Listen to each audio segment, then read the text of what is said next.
못하는 사람들이 오늘 이 찬양과 예배를 통하여 하나님 이제 예수님의 말씀을 깨닫고 만나고 간증하는 주인공들 되게 하여 주시옵소서.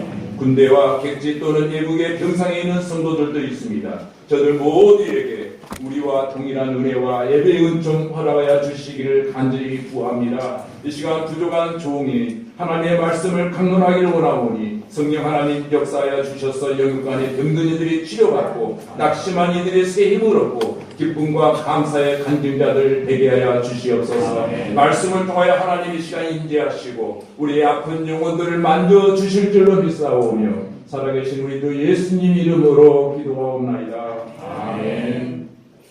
할렐루야. 아멘. 오늘은 우리 구주 예수님께서 사망의 권세를 이기시고 부활하셔서 모든 잠자는 자들의 첫 열매가 되신 부활주일 아침입니다. 시간 하나님 앞에 나와서 예배하시는 여러분 모두에게 죽음에서 부활하신 예수 그리스도의 생명의 강수가 여러분 심령마다마다 위에 흘러넘치시기를 간절히 축원합니다. 오늘 말씀은 날마다 죽어야 사는 삶이라고 하는 말씀을 함께 생각할 때 여러분의 마음속에 하나님의 살아계심의 십자가의 흔적이 여러분 가슴팍에 새겨지기를 간절히 소원합니다. 갈라디아서 주제는 율법과 은혜입니다. 이 율법과 은혜라고 말할 때 율법의 정의는 우리의 양심과 도덕과 우리의 행함을 말하고 있습니다. 우리는 곧잘 우리의 양심적으로 살고 또는 우리가 도덕적으로 선을 행하고 우리가 의롭게 뭔가 하나님 앞에 행하면은 구원을 받는다라고 하는 생각들을 가지고 있는 것이 율법주의적 사고예요. 여기서 은혜라고 말하는 것은 예수 그리스도의 십자가의 죽음과 부활을 말할 때 그것을 은혜라고 말을 합니다. 이 율법과 은혜라고 하는 말씀의 정의를 우리가 바로 내리지 아니하면 예수 믿는 것이 나도 모르게 율법주의적 신앙생활을 통해서 내가 구원받았다라고 착각할 수 있다는 거예요. 그러나 저와 여러분은 율법으로 구원을 받는 것이 아니고 하나님의 은혜로 예수 그리스도의 죽음과 그 부활하심으로 말미암아 저와 여러분은 은혜의 판결에 서게 되어질 줄로 믿습니다. 이 말은 다시 한번 정리한다면 저희들이 율법을 지킴으로 말미암아 의로워지는 것이 아니고 예수 그리스도를 믿음으로 말미암아 의로워진다라고 하는 것이 은혜의 핵심입니다. 구원받는 것도 선을 행하는 것도 여러분 구원받는 그것 때문에 선 때문에 또는 우리가 어떤 의로운 행위 때문에 구원받는 것이 아니라 하나님께서 우리 죄인들을 사랑하셔서 은혜로 구원받게 되어지는 것입니다. 그러나 많은 사람들이 잘못된 생각을 합니다. 선을 행함으로 말미암아 의로워질 수 있다. 또는 구원받을 수 있다라고 하는 잘못된 복음을 우리가 알고 있다는 거예요. 사도 바울이 이 글을 쓰면서 내가 바로 예수 믿기 전에는 내가 바로 예수를 만나기 전에는 율법이 또는 그 열심이 나는 죄인인 줄 알았던 사람이다. 그러나 내가 다메섹에서 살아계신 예수 그리스도를 만난 이후부터 내게 유익하다고 생각하는 모든 것들을 나는 배설물과 같이 생각하게 되었다. 왜냐고요? 그리스도 예수를 아는 지식이 가장 고상한 지식이라고 하는 사실을 내가 알았기 때문이다 라고 강조합니다. 그 이유는 주 예수 그리스도를 믿지 아니하면 의로워질 수가 없어요. 의로워지지 못하면 구원받을 수 없고 우리가 그토록 소망하는 천국도 갈 수 없다는 겁니다. 오늘 말씀은 너무도 유명한 말씀이기에 이 말씀을 신학자들은 바울 신앙의 핵심이라고 말을 합니다. 다시 한번 제가 20절을 읽어드리겠습니다. 내가 그리스도와 함께 십자가에 못 박혔나니 이제는 내가 사는 것이 아니요 오직 내 안에 그리스도께서 사시는 것이라. 이제 내가 육체 가운데 사는 것은 나를 사랑하사 나를 위하여 자기 자신을 버리신 하나님의 아들을 믿는 믿음 안에서 사는 것이라. 아멘. 이 말씀을 우리 성경으로 읽으면 조금 어렵게 느껴져요. 그래서 제가 쉽게 기록한 메시지 성경을 원문 그대로 제가 읽어드리겠습니다. 갈라디아서 2장 20절입니다. 나는 더 이상 여러분에게 어렵게 보이거나 여러분에게서 좋은 평판을 얻고 싶은 마음이 없습니다. 나는 더 이상 하나님께 좋은 평가를 얻어야 한다는 강박한 점도 없습니다. 그리스도께서 내 안에 살고 계십니다. 여러분이 보는 내 삶은 나의 것이 아니라 나를 사랑하시고 나를 위해 자기 목숨을 내어주신 하나님의 아들을 믿는 믿음으로 살아가는 것입니다. 나는 이 삶을 저버리지 않을 것입니다. 좀 쉽게 해석이 되어졌죠? 그렇습니다. 사람들에게 어렵게 보이고 싶은 마음이 있다면 그것은 아직 내가 살아있다고 하는 증거입니다. 사람들에게 좋은 평판을 얻고 싶은 욕심이 있다면 아직 내가 내 안에 꿈틀거리며 살아있다고 하는 흔적입니다. 심지어 하나님께 좋은 평가를 얻어야 된다고 하는 강박관념을 가지고 신앙생활을 한다면 아직도 내가 내 안에서 완전히 죽지 않았다는 그런 이야기를 하고 있는 거예요. 내가 하나님의 사랑을 얻어내기 위하여 더 이상 해야 할 일은 아무것도 없습니다. 우리가 아직 죄인 되었을 때에 하나님이 우리를 사랑하셔서 독생자 예수 그리스도를 아낌없이 주셨는데 그 은혜로 구원받은 지금 와서 우리가 하나님을 위해서 더 열심을 내어서 그 사랑을 얻어낼 수 있다든가 더 열심을 내어서 하나님께로부터 더 좋은 평가를 받아야 할 이유가 없다는 그런 말씀입니다. 맞습니다. 신앙생활은 다른 사람들이나 하나님께 잘 보이려고 하는 것이 아닙니다. 내 안에 살아계신 그리스도께서 살아가는 삶이에요. 내 안에 나는 없고 예수만 있는 삶이 되어야 한다는 거예요. 나는 죽고 예수만 살아있는 거예요. 무슨 말입니까? 내 안에 더 이상 여러분 나의 것이 아닙니다. 내 인생은 더 이상 나의 것이 아니고 내 안에는 예수 그리스도가 계셔야 된다는 거예요. 그러므로 내 인생은 나의 것이 아니라 내 인생은 주님의 것이 되어야 할 줄로 믿습니다. 주님이 살아계시도록 또한 주님이 나를 진행해 가시도록 온전히 내 삶을 드리는 것이 진정한 신앙생활입니다. 찬송가 228장에 이런 내용이 있습니다. 주 안에 기쁨 누림으로 마음의 풍랑이 잔잔하니 세상과 나는 간 곳 없고 구속한 주만 보이로다. 이것이 나의 간증이요 이것이 나의 찬송일세. 나 사는 동안 끊임없이 구주를 찬송하리로다. 맞습니다. 신앙생활은 세상도 없고 나도 없습니다. 그저 구속하신 주님만 드러나는 삶이 되어야 할 줄로 믿습니다. 여러분 이것이 우리 그리스도인들의 신앙생활이거든요. 그런데 우리는 이렇게 찬송하지만 실제로는 그렇게 살지 못합니다.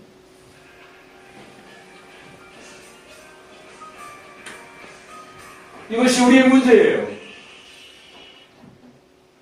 다시 한번 강조합니다. 핸드폰 오프 해주시기 바랍니다. 전부 다 핸드폰은 전부 꺼주시기 바랍니다. 핸드폰 가지고 자꾸 문자 보내고 카톡 하시는 분들이 지금 이 시간도 계시는 것 같은데 좀 안 하셨으면 좋겠어요.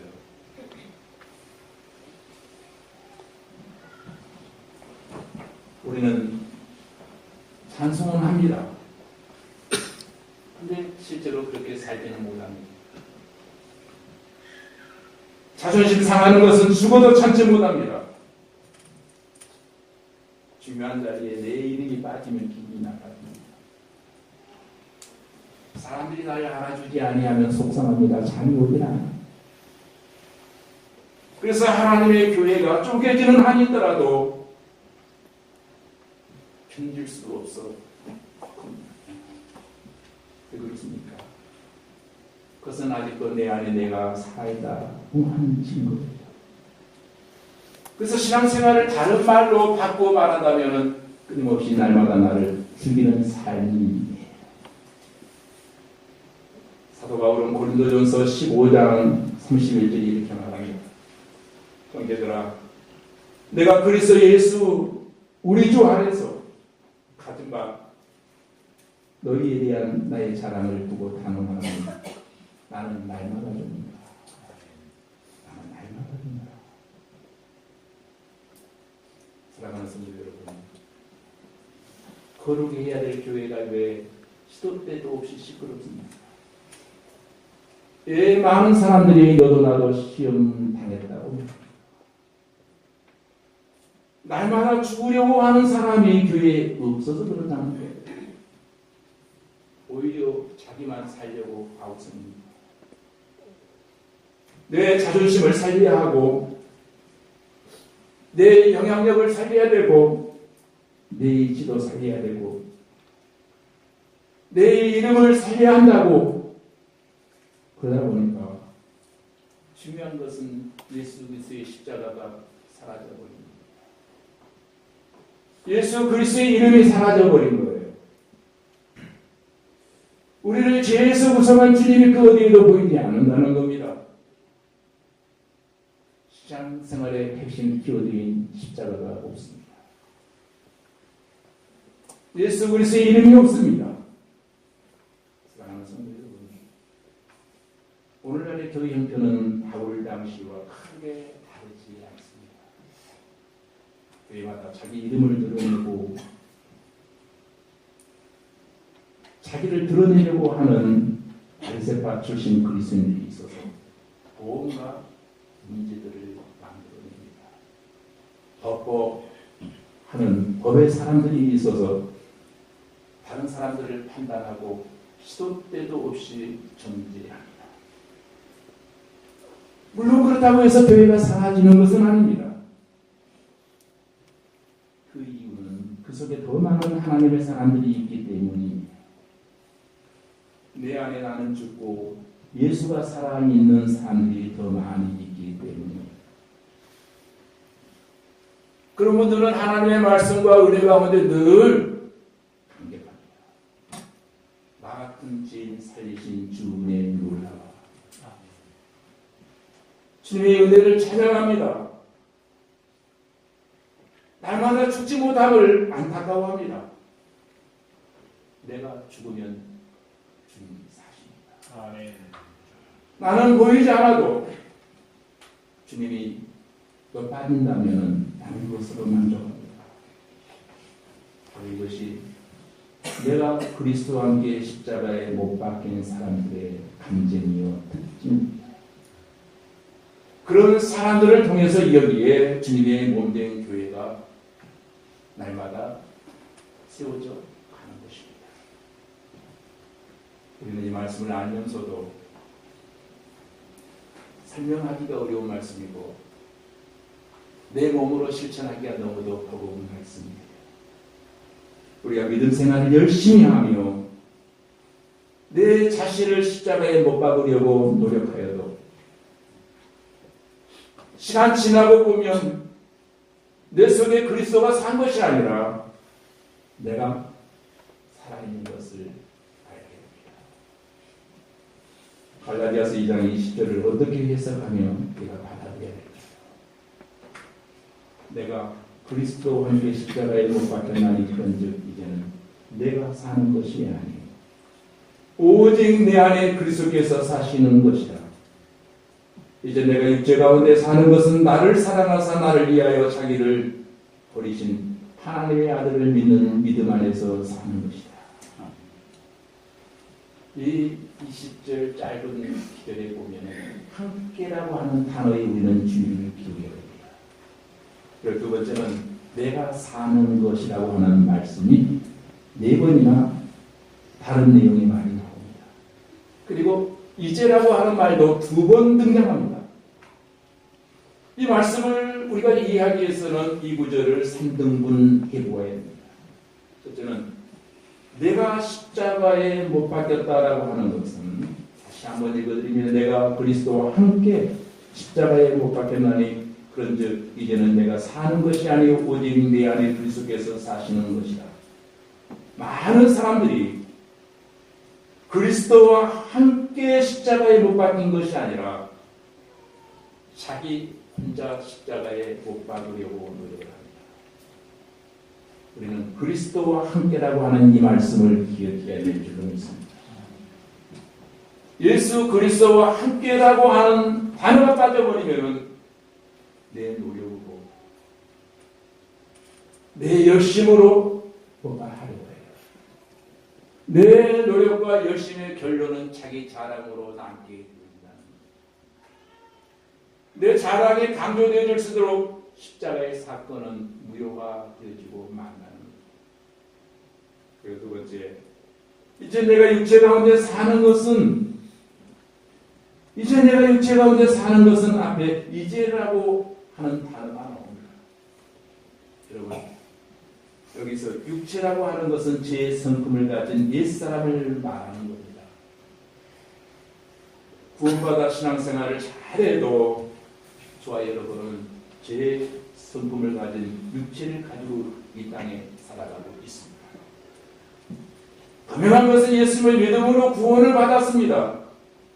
더 잘 믿기 위하여 예수님과 한 몸이 되었지만 불행하게도 이 땅에 사는 날 동안 여전히 재성을 가지고 육체 가운데 살고 있기 때문에 선을 행하기를 원하는 마음은 불일 듯 일어나지만 원하지 아니하는 악을 행할 때가 우리는 더 많습니다. 이 사실을 깨달았던 사도 바울이 고백합니다. 오라 나는 공고한 사람입니다. 이 사망의 몸에서 누가 나를 건져내랴? 고백하잖아요. 그게 하나님의 아들을 믿는 믿음이라고 하는 것은 나를 사랑하사 나를 위하여 자기 자신을 버리신 하나님의 아들을 믿는 믿음 안에서 사는 것이라. 아멘. 조금 전에 말씀드렸죠. 저와 우리 예수 믿고 구원받았어도 제 성품을 우리는 가지고 있습니다. 제 성품을 가지고 육체 가운데 사는 우리는 내가 선을 행하려고 할 때 오히려 인간의 의지로 선을 행하려고 할 때 오히려 더 죄를 짓게 된다는 거예요. 그렇기 때문에 나를 사랑하기 때문에 십자가에서 죽으신 하나님의 아들이신 예수를 믿는 믿음으로 사는 것, 그것이 우리가 할 수 있는 길이다. 로마서 8장 1절로 2절의 말씀입니다. 그 이유는 율법이 육신으로 말미암아 연약하여 할 수 없는 것을 하나님은 하시나니 곧 죄로 말미암아 자기 아들을 죄인은 육신의 모양으로 보내요.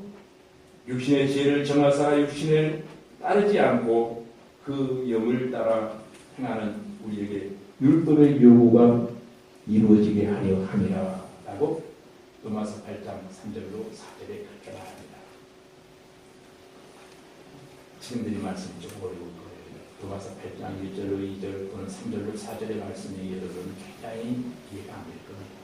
이 말을 쉽게 해석하면 이제는 내가 뭔가를 하려고 하는 것이 아니라 성령님의 인도하심 따라 살아가는 것이 그리스도인의 삶입니다. 그러니까 성령 따라 산다고 하는 것은 성경 말씀대로 살아가는 거예요. 성령 따라 사는 것은 어떨 때 성령의 인도하심을 우리가 알 수 있습니까? 기도할 때 알 수 있거든요. 말씀 따라 살아가는 삶이 어떤 거예요? 성경을 늘 읽을 때 성령님의 인도하심 따라 말씀 중심으로 우리가 살아갈 수 있다. 예수를 아무리 오래 믿어도 기도하지 아니하고 성령을 믿지 아니하면 성령의 뜻이 무엇인지 우리는 몰라요. 그냥 자꾸 예수 믿어 내 뜻이 나와요. 하나님의 뜻이 아니에요. 내 자존심이 나와요. 내 방법이 자꾸 나와요. 내 시간이 자꾸 나와요. 성경 말씀 따라 살아가는 것이 아니라 내 경험과 내 학식과 지식으로 하나님을 자꾸 이해하려고 합니다. 성경은 말씀 따라 살면 아무도 예수님을 믿는 나와 하나님 사이의 사랑을 끊을 수 없다라고 말합니다. 그 사랑을 여러분 확신하실 수 있기를 바랍니다. 어떻게 하면 옛사람이 죽고 새 사람으로 살아갈 수 있을까? 오늘 읽은 갈라디아서 2장 20절 말씀에 세 가지 다른 삶이 있다고 하는 것을 우리에게 말합니다.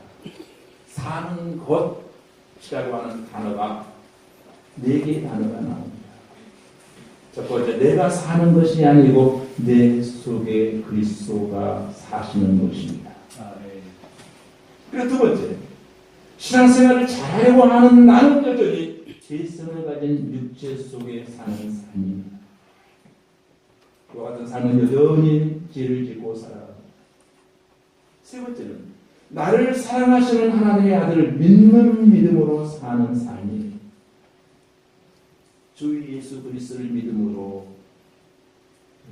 그 예수 그리스도를 믿고 내 입으로 자꾸 신한 후에 우리가 세례를 받을 때에 우리 물속에 들어갑니다. 물을 올리는 이유가 옛사람은 십자가에서 죽고 물에서 빠져나오는 그 순간 예수님이 죽은 자 가운데서 다시 사는 것 같이 옛사람은 십자가에 이미 못 박혀 죽었고 다시 살았다. 새로운 삶이라고 하는 의미에서 우리가 세례를 베푼다. 옛사람은 죽고 새 사람의 가시는 거듭났다고 하는 상징이잖아요. 네, 미국 인디아나주에 해먼드 제7의 교회가 있습니다. 어느 주일날 강단의 설교자에게 권총을 발사하는 사건이 일어났습니다. 그 교회 담임 목사님은 잭 헤이더 목사님이었습니다. 권총을 쏜 이유는 목사님의 설교 때문이었습니다. 잭 헤이더 목사님은 매 주일마다 강단에서 죄를 책망하고 회개를 촉구했습니다. 하루 이틀도 아니고 52주 동안 죄에 대해서 늘 책망을 하고 다 있을진저 회개치 아니하면은 천국을 가지 못한다. 이 설교를 계속하니까 듣다 못한 어떤 교인이 권총을 빼서 강단에 향해 몇 발을 쏴댔습니다. 권총을 쏘에도 불구하고 제 헤이스 목사님은 죄에 대한 촉구를 쉬지 아니하고 계속 설교를 합니다. 그래서 그 다음 주에 교회가 공동회의를 열고 강단 앞에 방탄유리, 이와 같이 방탄유리로 2겹으로 쌓았다고 합니다. 목사님이 제 권총을 맞으면서 권총이 날라오면도 총알이 날라오면도 불구하고 제 설교를 계속하니까 미국 청교도 운동의 창시자를 일컬어지는 조나단 에드워드 목사님은 죄에 대한 설교를 많이 하다가 교회로부터 쫓겨남을 당합니다. 쫓겨남을 당했으면 혹시 목사는 성도들의 길을 즐겁게 해주려고 하지는 않았습니다. 여기에 해경들 또한 부담스러운 하나님의 말씀을, 순수한 하나님의 말씀을 아멘으로 받아들이기에 싫어하는 마음들을 가지고 있지는 않았습니다. 오늘 부활주일입니다. 사실은 예수 그리스도의 부활에 대한 설교를 제가 준비도 했습니다. 그런데 새벽 21일 동안 갈라디아서를 강의하는 가운데 제 나름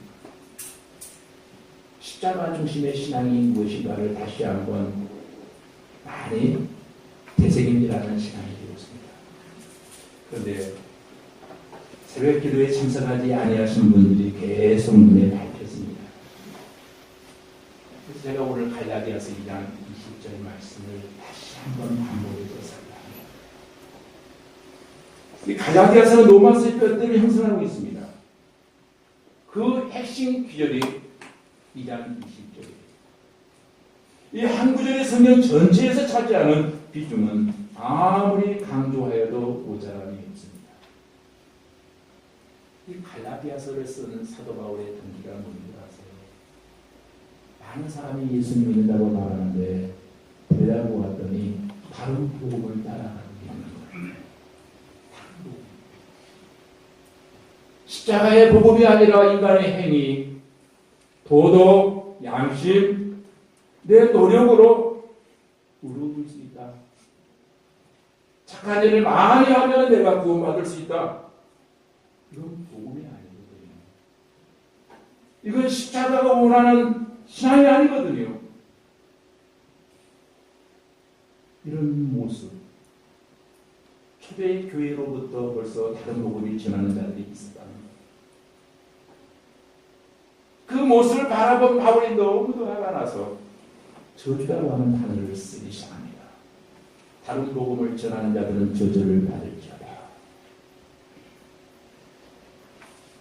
다른 복음을 전하면 저주를 받을지어다. 두 번씩이나 1장 8절과 9절에서 바울이 그런데 중세에 접어들면서 복음의 다른 것들이 가미되기 시작합니다. 여러분 잘 아시는 연옥설, 면제부, 마리아 모험설, 그리고 얼마 전에는 마리아 승천설을 주장하는 사람들이 있습니다. 그래서 1519년 10월 30일 날 마틴 루터에 의해서 종교의 개혁이 일어납니다.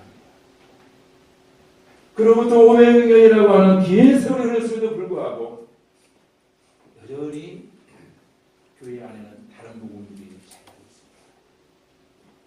그렇다면 오늘 이 자리에 있는 우리 안에는 다른 복음이 없을까요? 진정 순수한 복음을 나는 따르고 있는가? 혹시라도 다른 복음을 따르고 있지는 않은지 내 자신을 한번 살펴봐야 합니다. 그런데 이 다른 복음을 따르고 있는지 판별하는 방법이 있습니다. 그것이 바로 갈라디아서 2장 20절입니다.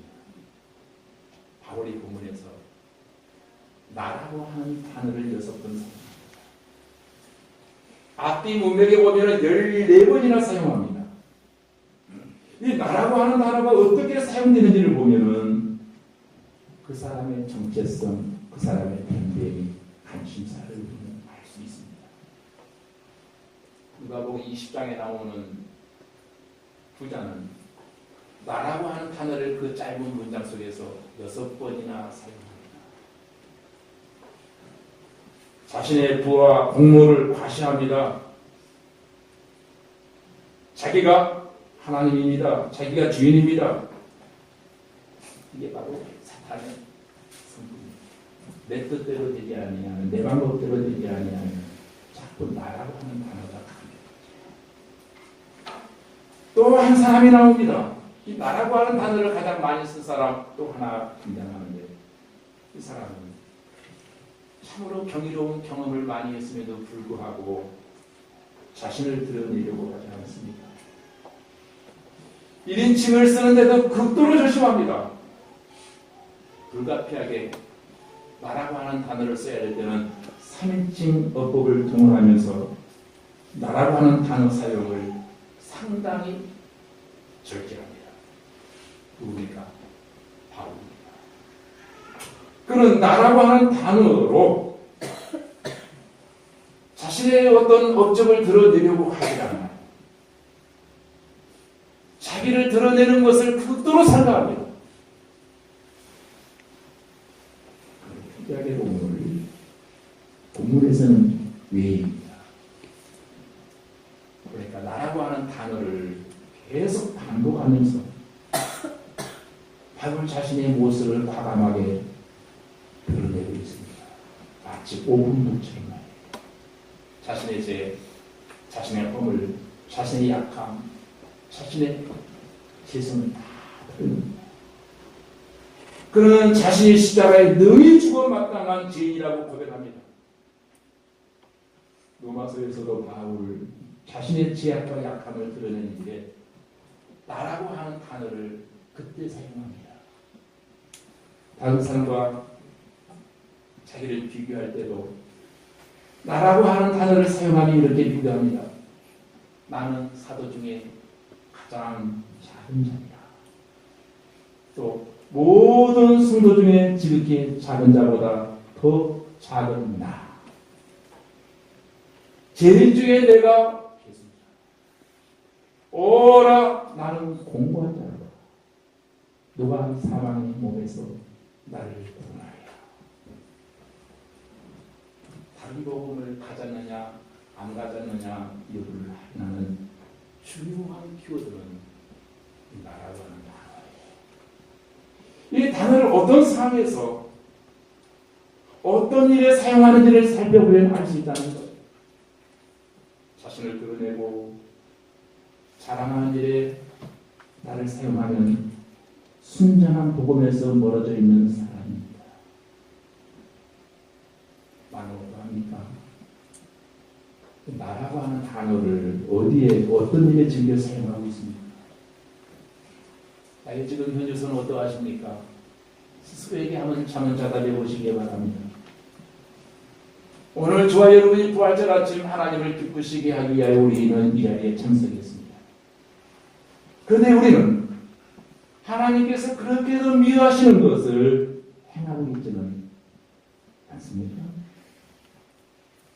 과연 우리는 이 나라고 하는 단어 앞에 자유로울 수 있을까? 말씀을 전하는 목사이지만 결코 이런 정과 욕심에 자유롭지 못합니다. 브리치를 해도 떠나지 않습니다. 신방할 때도, 성경을 연구할 때도, 예배를 인도할 때도, 메시지를 증거할 때도 이 나라고 하는 이유, 나를 드러내고 싶어하고 나를 강조하고 싶어하는 이유들이 끊임없이 찾아옵니다. 그때마다 이렇게 예수 믿었음에도 불구하고 나라고 하는 인간은 이 정도밖에 안 되는가 한심할 때가 많습니다. 스스로에게 말합니다. 멀어도 한참 멀었다. 정말 돌된 인간, 냄새나는 벌레와 구더기와 같은 모습이 바로 나의 모습입니다. 죄의 문제, 죄로 인한 죽음의 문제가 그렇게 간단한 것이 아닙니다.